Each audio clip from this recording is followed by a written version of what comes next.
Bharatiya Janata party రాష్ట్రాన్ని ఒక్క ఓటుతో 2 రాష్ట్రాలు చేస్తామని 1997లో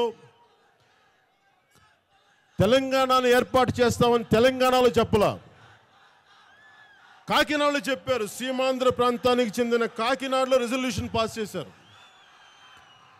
ఆ రోజు పాస్ చేసిన వాళ్ళు, రెజల్యూషన్ పాస్ చేసిన వాళ్ళు మరి సీమాంధ్రకి ఏం చెయ్యాలి అన్న కసరత్తు చేయలా. 97 నుంచి 2014 వరకు వాళ్ళ టైం ఉంది, వాళ్ళు ఏం చేయలే, నిర్దాక్షిణ్యంగా చేశారు, వదిలేశారు. ప్రధానమంత్రి గారి మాటకి మన్మోహన్ సింగ్, అంతకు ముందు ప్రధాని, farmer prime minister Manmohan Singh గారి మాటకి రాజ్యసభలో వచ్చి స్పెషల్ స్టేటస్ ఇస్తామని చెప్పి, స్పెషల్ స్టేటస్ అంటే ఏంటి? రాయితీలు ఇస్తాం, మీకు ట్యాక్స్లు ఇస్తాం, బోల్డర్ని ఇంతమంది యువత ఉన్నారు, ఇన్ని కోట్ల మంది యువత ఉన్నారు, వీళ్ళకి అన్నిటికీ సంబంధించిన విద్యా సంస్థలు, ట్యాక్స్ బెనిఫిట్స్ వల్ల చాలా పరిశ్రమలు, చాలా ఉద్యోగాలు, ఇన్ని ఆశ చూపించారు. ఈ రోజున మన విద్యా సంస్థల్లో, విద్యాలయాల్లో కూడా మనం ఇక్కడ ఎగ్జామ్స్ రాసిన విడిపోవటం వల్ల క్వాలిటీ ఎడ్యుకేషన్ సెంటర్స్ మనకు లేవు, అన్నీ హైదరాబాద్కి వెళ్ళిపోయినాయి, తెలంగాణకి వెళ్ళిపోయినాయి. వీటన్నిటిని ఎలా కాంపెన్సేట్ చేస్తారని ఒక్కరోజు కూడా మాట్లాడాల, ఎవరు చేయలే.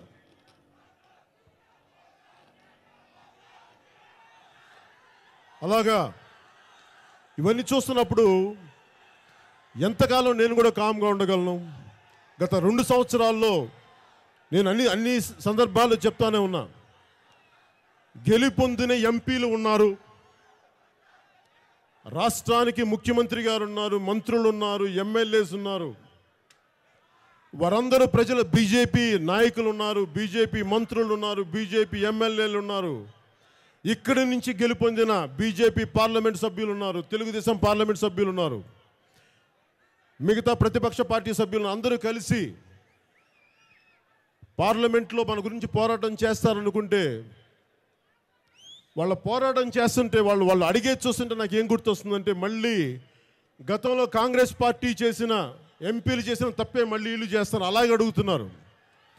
అందరూ గడిగో మాట మాట్లాడతారు. ఒకప్పుడు కాంగ్రెస్ ఎంపీలు madam madam madam please madam madam madam madam please madam ఎట్లాగైనా కొంచెం ప్లీజ్ మేడం అని. ఇప్పుడు ఎంపీలు ఏమన్నారు? కరెంట్ ఎంపీలు sir sir please sir please ఎలాగైనా స్పెషల్ స్టేటస్ ఇవ్వండి sir please sir sir please sir అంటున్నారు. దీనివల్ల స్పెషల్ స్టేటస్ ఇవ్వట్లేదే, స్పెషల్ స్టేటస్ అసలు కనీసం మనసులో కూడా ఎక్కట్లేదే. ఏనుగు మీద వర్షం పడ్డట్టుగా కేంద్రం ఏ స్పందన లేనప్పుడు నేను చెప్పాను, మన ఏప్రిల్లో ట్వీట్ చేశాను, పార్లమెంటు సభ్యులు దీనికి ముందుకు తీసుకెళ్ళలేని పక్షంలో రోడ్ల మీదకి వచ్చి ఉద్యమాలు చేయాల్సి వచ్చిన పరిస్థితులు తేకండి అని చెప్పాను. కానీ ఈ రోజున జనసేన పార్టీ స్పెషల్ స్టేటస్ని డిమాండ్ని కేంద్రంకి వినిపించేలాగా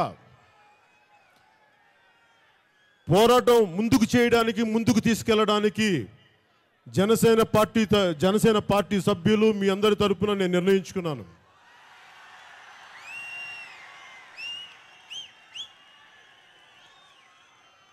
కాకపోతే అది 3 దశలుగా చేస్తాను. మొదటి దశలో ఈరోజు నేనేం చేయబోతున్నానో చెప్తాను. మొదటి దశలో అన్ని జిల్లాలు తిరుగుతాను. స్పెషల్ స్టేటస్ మనకు రాకపోవటం వల్ల మనకు జరిగిన ద్రోహం ఏంటి, కేంద్ర ప్రభుత్వం ఎందుకు నిలబడలేకపోయింది, కాంగ్రెస్ ప్రభుత్వం ఎందుకు నిలబడలేకపోయింది, బీజేపీ ఎందుకు నిలబడలేకపోయింది,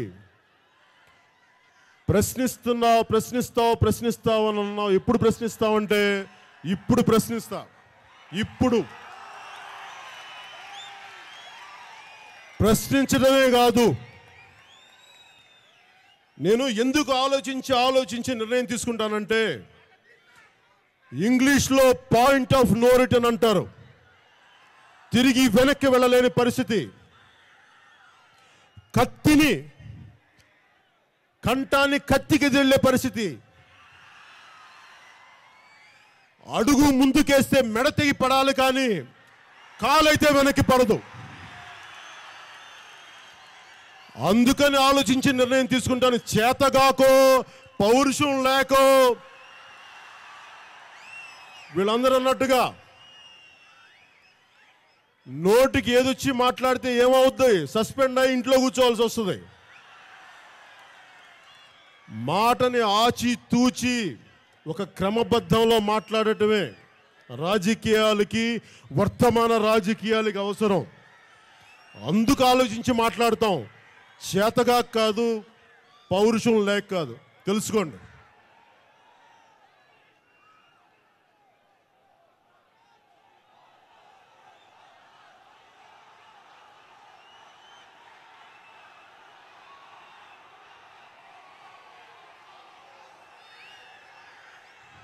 నేను ఎందుకు విడిగా పోరాటం చేయాల్సి వస్తుంది అంటే,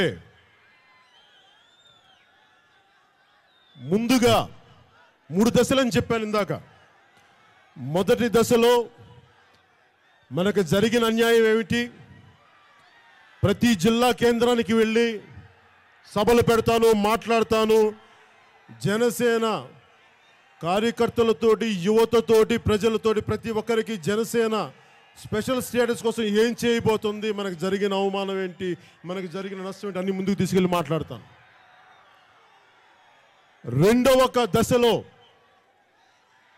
మొదటి దశని నేను ఎక్కడైతే బీజేపీ రాష్ట్రాన్ని విడగొట్టాలని నిర్ణయించుకుందో అదే కాకినాడలో మొదటి మీటింగ్ పెడతాను.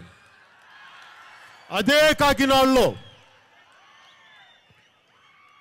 రెండో దశలో అప్పటికి కేంద్రం ఏమాత్రం సానుకూలంగా లేని పక్షంలో రెండో దశ మొదలైతే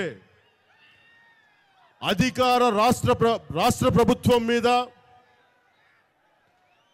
అధికార ఎంపీల మీద, ప్రతిపక్ష పార్టీల ఎంపీల మీద, భారతీయ జనతా పార్టీ ఎంపీల మీద ఒత్తిడి తీసుకొచ్చేలాగా కొన్ని పద్ధతులు మాట్లాడతాం, కొన్ని వాళ్ళు ముందుకు తీసుకెళ్తాం, ఒక ప్రణాళిక పద్ధతిలో. అప్పటికి ఎంపీలు పోరాటాలు చేయలేని పక్షంలో అప్పుడు మీ అందరి సహకారంతో, మీ అందరి ఆలోచనలు తీసుకొని, మీ అందరి అనుమతి తీసుకొని అప్పుడు రోడ్ల మీదకి వచ్చి ఎలా ఉద్యమాలు చేసి ఎలా సాధించుకోవాలో అప్పుడు నిర్ణయం తీసుకుంటాం. అందుకే నేను 3 దశల కోసం నేను సహనంతో వెయిట్ చేశాను. అందుకు ఇంతకాలం తీసుకున్నాను. అందుకు 2.5 సంవత్సరాలు తీసుకున్నాను. ఇదేదో 3వ సంవత్సరం వచ్చి 4వ సంవత్సరం వచ్చి మీరు అనుకోవచ్చు జనసేన, భారతీయ జనతా పార్టీ కలిసి పోటీ చేస్తాయి. నాకు అలాంటి ఇంట్రెస్ట్ లేదబ్బా. ప్రజలకి మనకి, యువతకి న్యాయం జరిగిన పక్షంలో నేను ఎక్కడ కూర్చుంటే నాకేంటి బెనిఫిట్? నాకేముంటుంది ఆనందం? మీకు లేని ఆనందం నాకేంటి? మీకు ఉంటుందా?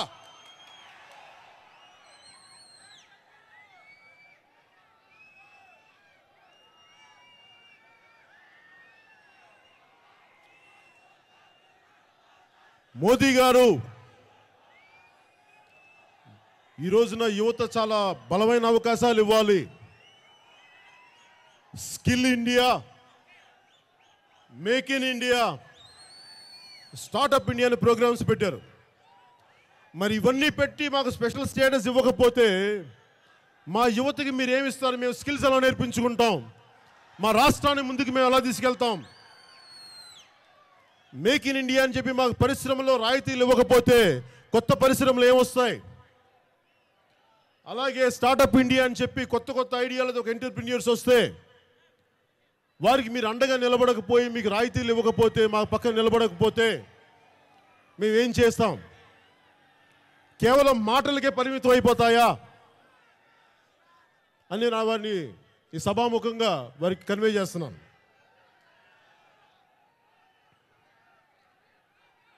అలాగే వీటి ద్వారా వొకేషనల్ స్కిల్స్ పెంచడానికి ఏమేం చేశారు? రాష్ట్రాన్ని విడగొట్టి ఇప్పటికి 16,500 కోట్లు. ఒకవైపు తెలంగాణకి ఎక్కువ డబ్బులు ఎక్కువ నిధులు ఉండి ఆంధ్రప్రదేశ్ రాజధాని లేకుండా అది వస్తుందో రాదో ఎప్పుడో జరుగుద్దో లేదో తెలియదు, ఇంకా దాన్ని ఆరంభ దశలోనే ఉంది. ఇవన్నీ ఎప్పుడు జరిగాను? ఈ లోపల 2 ఎన్నికలు వచ్చి వెళ్ళిపోతాయి. 10వ తరగతి చదివిన విద్యార్థి డిగ్రీ అయిపోద్ది, ఇంజనీరింగ్ అయిపోద్ది, కానీ నిరుద్యోగులుగా ఉండిపోతారు. ఆ రోజున మన ప్రధానమంత్రి మోదీ గారు మాట్లాడినప్పుడు మీ రాష్ట్రానికి అండగా ఉంటానన్నారు. నేను వెళ్ళి వ్యక్తిగతంగా మాట్లాడదలుచుకోలే. అందరూ అనుకోవచ్చు నీ ప్రధానమంత్రి గారు పరిచయం ఉంది కదా, వెళ్ళి వ్యక్తిగతంగా మాట్లాడచ్చు అంటే, ఒక సమస్యని, ప్రజా సమస్యని వ్యక్తిగతంగా పరిష్కరించేది కాదు. అది ప్రజల ద్వారా, ప్రజల తరపున పోరాటం చేస్తూనే పరిష్కారం చేయగలిగే తప్ప వ్యక్తిగత బంధం ఉండటం వల్ల ఒరిగేదేం లేదు.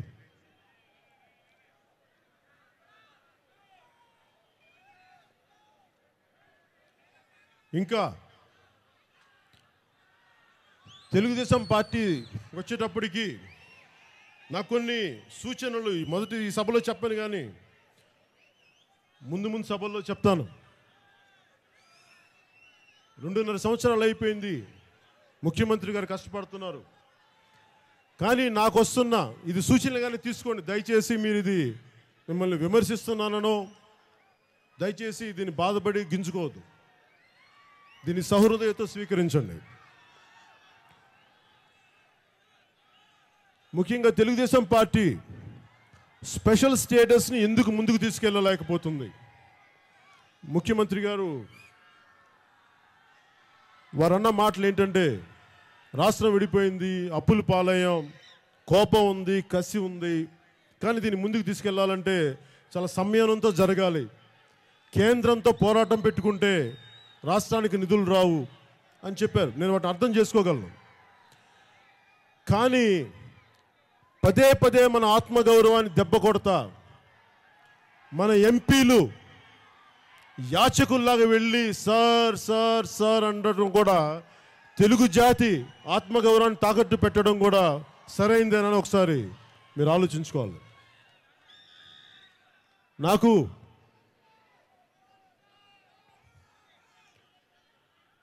మొన్న అరుణ్ జైట్లీ గారు మాట్లాడుతున్నప్పుడు, వెంకయ్యనాయుడు గారు మాట్లాడుతున్నప్పుడు చాలా విసుగు, అసహనం వస్తున్నాయి. ఆ రోజున వెంకయ్యనాయుడు గారు మాట్లాడుతున్నప్పుడు 5 సంవత్సరాలు కాదు, 10 సంవత్సరాలు, 15 సంవత్సరాలు ఈరోజు ఇక్కడ సీమాంధ్ర కొడుకు వచ్చి కూడా భారతీయ జనతా పార్టీ 15 సంవత్సరాలు స్పెషల్ స్టేటస్ ఇస్తుంది అని నిలబడిన వ్యక్తి అసలు స్పెషల్ స్టేటస్తో పనే ఉంది, స్పెషల్ స్టేటస్ వల్ల ఒరిగేదేమీ లేదు, ఇవన్నీ మాట్లాడితే మీరు తప్పు చేస్తున్నారు. వెంకయ్యనాయుడు గారు దయచేసి అది అర్థం చేసుకుని అలా మాట్లాడద్దు. మీరు పెద్దవారు, నాకు మీ రాజకీయ అనుభవం అంత వయసు లేదు, నాకు తెలుసు. కాకపోతే మీరు దయచేసి మాటను వెనక్కి తీసుకోకండి, మీరు పోరాడండి. ఆ రోజు విడిపోతున్నప్పుడు ఎలా పోరాడారో ఈరోజు మీ సొంత పార్టీలో కూడా తెలుగు ప్రజల పక్షాన మీరు అంతే పోరాడాలి. అంతేగాని మీరు ముందు తెలుగువారు, పార్టీ ప్రయోజనాల కంటే ప్రజల ప్రయోజనాలు, జాతి ప్రయోజనాలు ఆలోచించే మాట్లాడండి. కానీ పార్టీ ప్రయోజనాలు ముందు పెట్టి జాతి ప్రయోజనాలను దయచేసి వెనక్కి నెట్టకండి, తప్పు మీరు చేస్తుంది. అలాగే కేంద్ర మంత్రులు జైట్లీ గారు కానీ వీళ్ళందరూ మేము అడుక్కునే వాళ్ళం కాదు, స్పెషల్ స్టేటస్ మా హక్కు, మా హక్కుతో అడుగుతున్నా, మీరు ఇవ్వాలి, ఇచ్చి తీరాలి. మీరు మాటల గారడీలో, అంకెల గారడీలో మేము దాని ద్వారా 5,000 కోట్లు ఇచ్చాం, దీనివేళ 2,000 కోట్లు ఇచ్చాం, దీనివేళ 4,000 కోట్లు ఇచ్చాం, అన్నీ కలిపి 32,300 కోట్లు అయినాయి. 2014 నుంచి 2015కి 2014, 15, 16కి మేము దాని నుంచి 4,000 దీని నుంచి 3,000 ఇలాంటి దయచేసి ఇట్లా అరిగిపోయే కథలు చెప్పి మాకు అసహనం తెప్పించుకోండి ప్లీజ్. మేము అలసిపోయాం, విసుగుంది. మీరు దయచేసి మా స్పెషల్ స్టేటస్ గురించి ఆలోచించండి. మీరు గోవుల గురించి ఆలోచిస్తున్నారు, ముందు గో సంపద గురించి ఆలోచిస్తున్నారు, గోరక్షణ గురించి ఆలోచిస్తున్నారు, మంచిదే. నేను గోవులను సంరక్షిస్తాను. నా దగ్గర 15 ఆవులు ఉన్నాయి.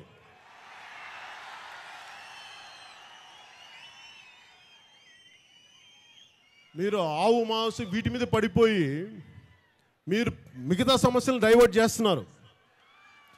ఏవైతే ముఖ్యమైన సమస్యలో స్పెషల్ స్టేటస్ లాంటి ఆంధ్రప్రదేశ్ సంబంధించిన సమస్యలు కానీ, తెలంగాణకు సంబంధించిన హైకోర్టు సమస్యలు అవన్నీ వదిలేసి మీరు మిగతా ఇష్యూస్ మీద కాన్సన్ట్రేట్ చేస్తున్నారు, మిగతా ఇష్యూస్తో డైవర్ట్ చేస్తున్నారు. దయచేసి అవి చేయకండి.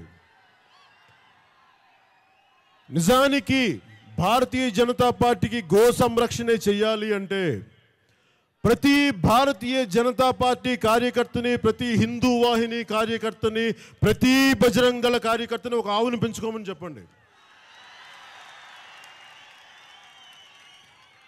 అలాగే కార్పొరేట్ సోషల్ రెస్పాన్సిబిలిటీతో పాటు కార్పొరేట్ గోరక్షణ రెస్పాన్సిబిలిటీని కూడా తీసుకోమని చెప్పండి. దానికి కొంత డబ్బులు ఇవ్వమని చెప్పండి కార్పొరేట్స్ని.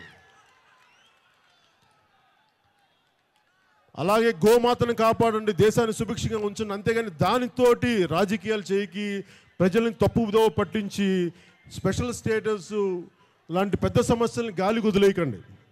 మాకు విసుగ్గా ఉంది, అసహనంగా ఉంది. అలాగే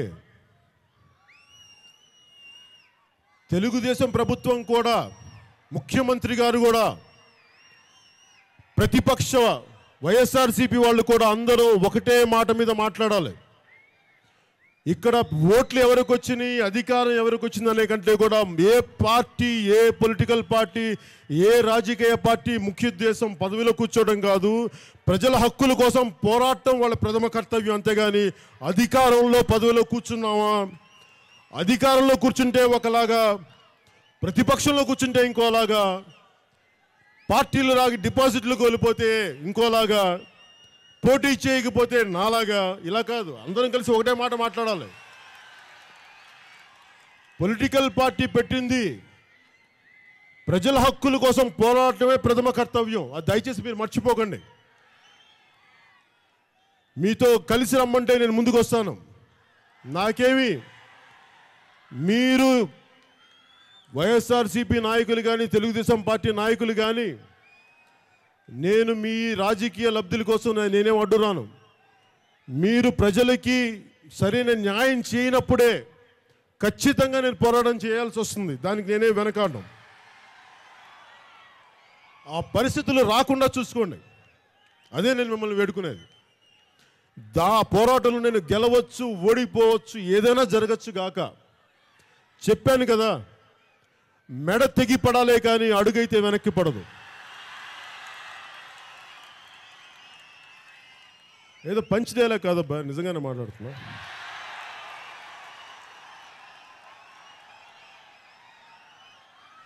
విక్రమ్ గారు అయితే పంచ డైలాగులు రాస్తారు, నాకు ఇది తెలియదు.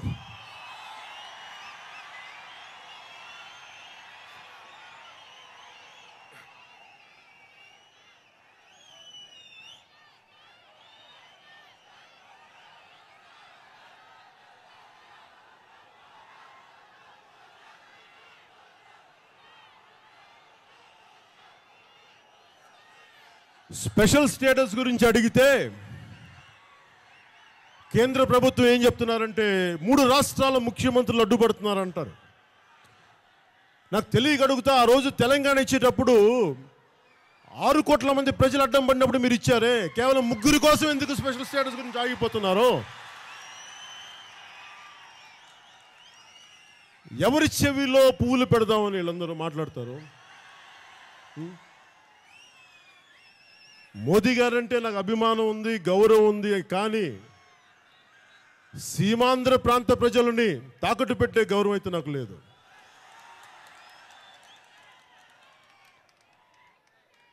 చంద్రబాబు గారు కూడా, ముఖ్యమంత్రి గారు కూడా అంటారు కేంద్ర ప్రభుత్వంతో జాగ్రత్తగా ఉండాలి. ఏ ముఖ్యమంత్రి అయినా సరే కేంద్ర ప్రభుత్వంతో జాగ్రత్తగా ఉండాలి. నిజమే. కానీ కేంద్ర ప్రభుత్వం అంటే అది ఒక భయంకరమైన బ్రహ్మరాక్షసి కాదు కదా. వాళ్ళు మనుషులే కదా, మీలాగా నాలాగా మనుషులే కదా. మీరు నిజంగా ఎవరికి ఏ లొసుగులు లేకపోతే పోరాటం చేయడానికి మీకు ఏంటి భయం అబ్బా? అంటే వాళ్ళు ఏమన్నా అంటారంటే సిబిఐ మమ్మల్ని సిబిఐ ప్రయోగిస్తారు, మా మీద స్పెషల్ స్టేటస్ మీద పోరాటం చేయాలంటారు. అంటే మీకు లొసుగులు ఉన్నాయా? మీకేమైనా దాచుకోవడానికి ఏమైనా ఉన్నాయా?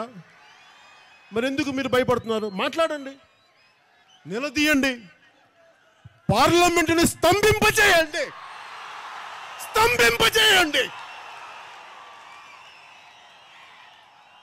ఎందుకు భయం? నేను మొన్న అడిగాను పోయినసారి ఎలక్షన్స్లో, జయరాం రమేష్ గారు మన రాష్ట్రాన్ని విడగొట్టిన సూత్రధారిలో ముఖ్యుడు. నాకు ఆయనంటే చాలా ఇష్టం. ఎందుకంటే చాలా నవ్వుతూ మన రాష్ట్రం నుంచే ఎన్నికైన రాజ్యసభ మెంబర్గా రాజ్యాన్ని, ఆంధ్రప్రదేశ్ రాష్ట్రాన్ని అందంగా విడగొట్టేశారు. కాంగ్రెస్ పార్టీ ఎంపీలకి ఆయన రాజ్యసభ నుంచి ఆంధ్రప్రదేశ్ నుంచి ఎన్నుకున్నందుకు మీరందరూ ఒకసారి జయరాం రమేష్ గారు చప్పట్లు కొట్టండి అందరూ.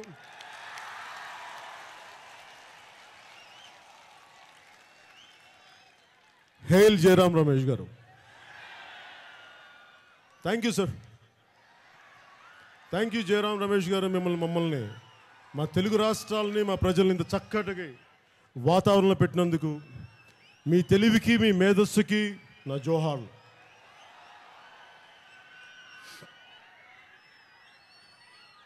నేను జయరాం రమేష్ గారికి తెలిసిన కొంతమంది వ్యక్తులను అడిగాను.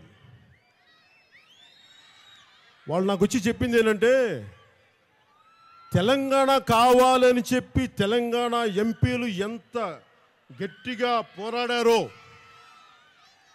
మీ సీమాంధ్ర ఎంపీలు పోరాడలేదయా, మమ్మల్ని ఏం చేయమంటారు అంటారు. నేను అడిగాను ఏం చేశారంటానంటే, నేను సోనియా గాంధీ గారి చేత ఇంటర్వ్యూ ఇప్పిస్తాను. వీళ్ళందరూ సోనియా గాంధీ గారి దగ్గరికి వెళ్ళి, మేడం ప్లీజ్ ఎట్లాగైనా ఇవ్వండి ప్లీజ్ మేడం అంటే, వాళ్ళు విల్ సీ అండి. మళ్ళీ వెనక్కి వెళ్ళిపోతా, madam please one more time please అని.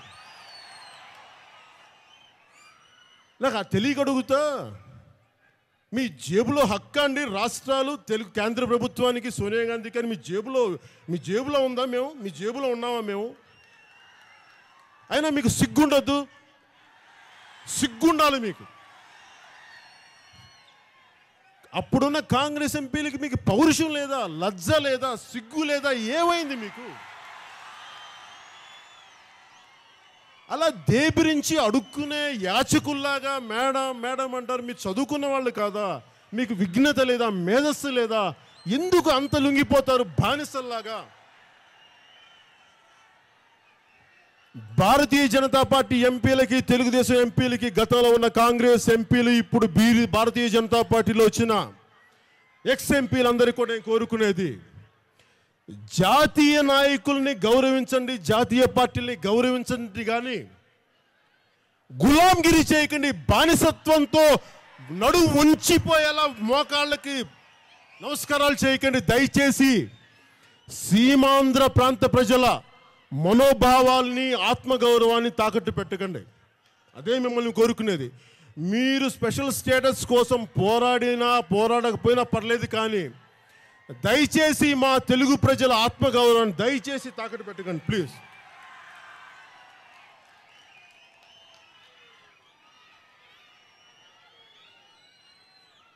ఇందాక అన్నట్టుగా అశోక్ గజపతి రాజు గారు స్పెషల్ స్టేటస్ ఇవ్వాలనే ఉంది, కానీ 3 రాష్ట్రాల ముఖ్యమంత్రులు అడ్డుపడుతున్నారంటారు. మీరు ఎలా మాట్లాడుతారు అశోక్ గజపతి రాజు గారు? రాజీనామా చేసి వచ్చేయండి. మీకు పౌరుషం ఉంటే, తెలుగు వాళ్ళే కదా మీరు, పౌరుషం చేసి వచ్చేయండి. ఎందుకు రారు? తుమ్మితే ఊడిపోయే పదవికి ఎందుకండి పట్టుకొని ఏలాడతారు? అలెగ్జాండర్ చెప్పాడు కదా, చనిపోతా ఏం చెప్పాడంటే విశ్వ విజేత విశ్వ జగజ్జేత అని చెప్పి ఒట్టి చేతులు తెల్లాడు. అది చూసి కూడా మీకు తెలుసుకుపోతే ఇంకా మీరు తుమ్మితే ఊడిపోయే పదవులను పట్టుకొని ఏంటి అలా ఆడతారండి? దాని బదులు తెలుగు ప్రజల ఆత్మగౌరవాన్ని కాపాడండి. దానికి మించిన పదవులు మీకు లభిస్తాయి వారి గుండెల్లో.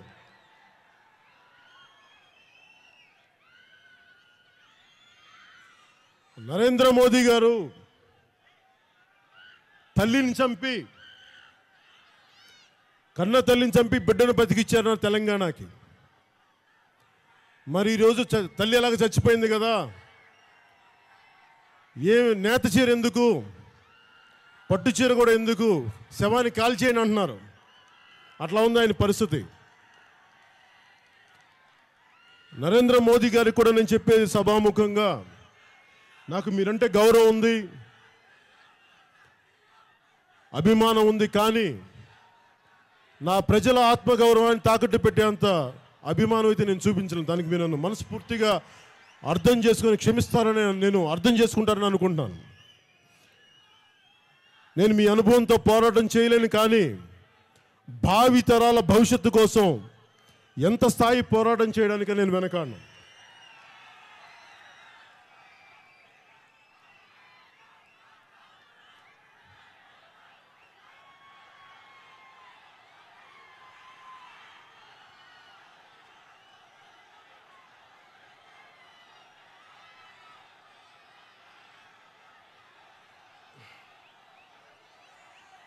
ఒక్కసారి సెప్టెంబర్ 9న ఈ రోజున నా అనౌన్స్మెంట్ సభలాగే తిరుపతిలో చేస్తున్నాను. ఇక మీదట సినిమాలు చేస్తాను. సినిమాలతో పాటు, ఎందుకంటే నాకు డబ్బులు లేవబ్బా, సంపాదించిన డబ్బులు లేవు. మీరు టికెట్లు కొంటే నాకు డబ్బులు వస్తాయి, మీరు కొనకపోతే డబ్బులు రావు. మీరు సరదాలు సరిగ్గా చూడలేదు, నాకు డబ్బులు రాలి ఆగిపోయింది.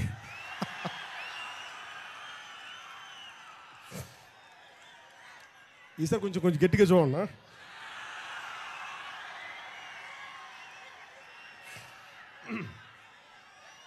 సినిమాలు చేస్తాను, సినిమాలతో పాటు రాజకీయం కూడా చేస్తాను.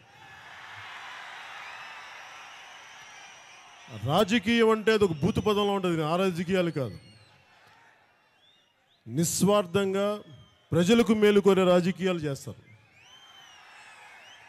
పదవి కోసం, రాజకీయ లబ్ధి కోసం అయితే రాజకీయాలు చేయను. నేను అలాంటి పదవులు ఆశించను, నాకు అలాంటి అధికారం అవసరం లేదు.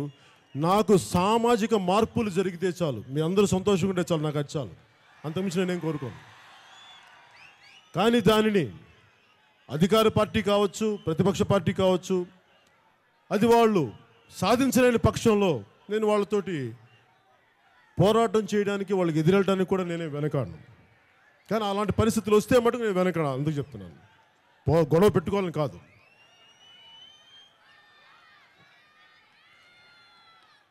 అందుకని ఈ రోజు నుంచి నేను మీకు చెప్పదలుచుకుని సినిమాలు చేస్తాను. మొదటి సభ సెప్టెంబర్ 9న ఎక్కడైతే భారతీయ జనతా పార్టీ మన రాష్ట్రాన్ని విడగొట్టాలని నిర్ణయించుకున్న కాకినాడలోనే మొదటి సభ పెడతారు సెప్టెంబర్ 9న. స్పెషల్ స్టేటస్ సాధించే వరకు విశ్రమించను, వెనకాడను, మనం వెనక్కి తిప్పను. కాకపోతే ఎందుకు నేను దాన్ని ఉధృతం చేయను ఒకేసారి అంటే 3 దశలుగా ఎందుకు చెప్పానంటే, గత 10 సంవత్సరాలుగా మనం అటు తెలంగాణలోను ఇటు సీమాంధ్రలోను అనేక ఒడిదుడులకు ఎదురయ్యాం. పోలీస్ శాఖ కూడా అలసిపోయారు. అన్ని ఒత్తిళ్ళు. అందుకని ముందు ఈ మెసేజ్ని, స్పెషల్ స్టేటస్ తాలూకు బెనిఫిట్ని ఎలా సాధించాలన్నదే ముందుగా ప్రతి జిల్లా కేంద్రానికి తీసుకెళ్తాను. దాంట్లో నుంచి సెప్టెంబర్ 9న కాకినాడలో మొదలు పెడతాను. అక్కడి నుంచి మిగతాయి నేను నిర్ణయించుకుంటాను. ఒక్కసారి నేను కోరుకునేది ఒకటే, ఢిల్లీలో వాళ్ళందరూ హిందీ మాట్లాడతారబ్బా. మన ఎంపీలకి హిందీ రాదు, వీళ్ళేమో తెలుగులో మాట్లాడతారు, వాళ్ళకేమో ఇంగ్లీష్ రాదు, ఎక్కువ మంది ఇంగ్లీష్ రాదు. సో అందువల్ల ఏమైపోతే మెసేజ్ అర్థం కావట్లా. పోనీ ఓ పని చేయమండి, మన ఎంపీలు హిందీ క్లాసులు తీసుకొని సాబ్ హమ్కో మోడీజీ హమ్కో స్పెషల్ స్టేటస్ చాహియే ఈ పదం చెప్పండి, అప్పుడు అర్థం అవుద్దేమో. సోనియా జీ మేడం జీ హమ్కో స్పెషల్ స్టేటస్ చాహియే చెప్పండి. 2 ముక్కలు హిందీ నేర్చుకోండి అబ్బా, ఏమవుద్ది. మీరు మేడం మేడం మాకు స్పెషల్ స్టేటస్ కావాలని వాళ్ళకి అర్థం కావట్లేదు, అందుకని ఇవ్వట్లేదని అంటున్నారంట. అది కూడా విన్నాను నేను. కొంచెం నేర్చుకోండి హిందీ. మీకు మనం ఇప్పుడంతా తెలుగులో మాట్లాడుకున్నాం కదా, వాళ్ళకి అర్థం కావట్లేదు. ఒక్కసారి మీరు అందరూ వాళ్ళకి నేను చెప్పదలుచుకున్నది, కేంద్రానికి మీరు స్పెషల్ స్టేటస్ ఇవ్వలేని పక్షంలో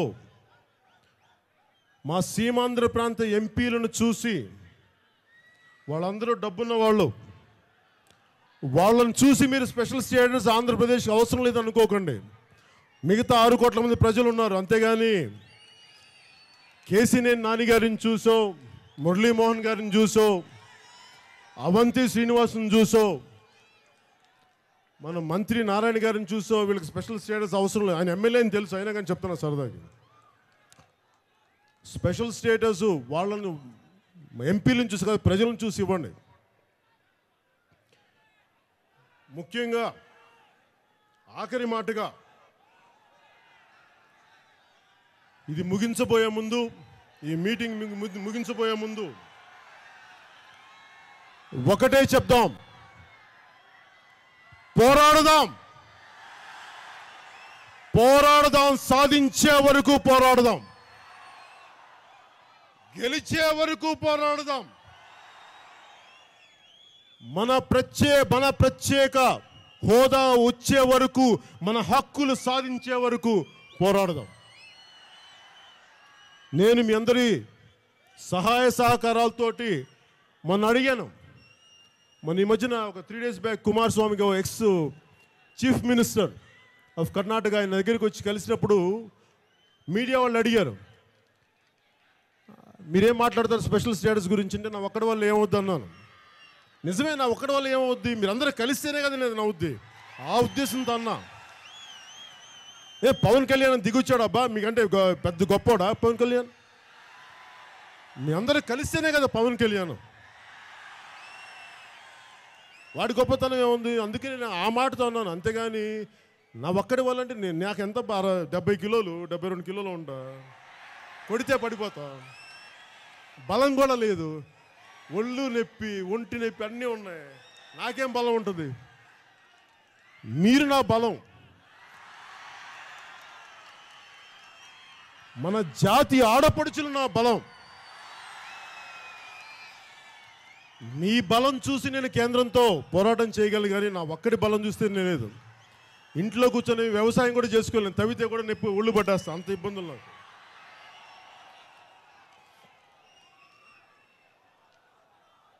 ఒక్కసారి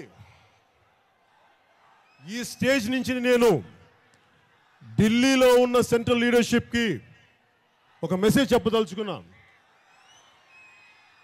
respected sirs of BJP and Congress, of the National Party, sir, we are deeply hurt. You're not able to see our angst, our pain, our agony, our anger, our tears. Maybe we are not within your vicinity as you are in up north and we are in down south. Down south. Maybe that's why we are not able to be in your vicinity. But I, Pawan Kalyan, the president of Janasena Party, representing Seemandhra people, I and we, all of us together, we will make sure we will be in your vicinity. We will come into your vicinity. And we will fight for our rights. Jai Hind! ఒకే ఒకసారి వాళ్ళకి అర్థమయ్యేలాగా హిందీ భాషలో చెప్దాం. हम लड़ेंगे,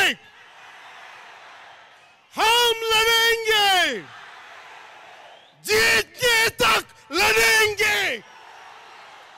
इदे slogan తీసుకోండి. लड़ेंगे, हम जीतने तक लड़ेंगे.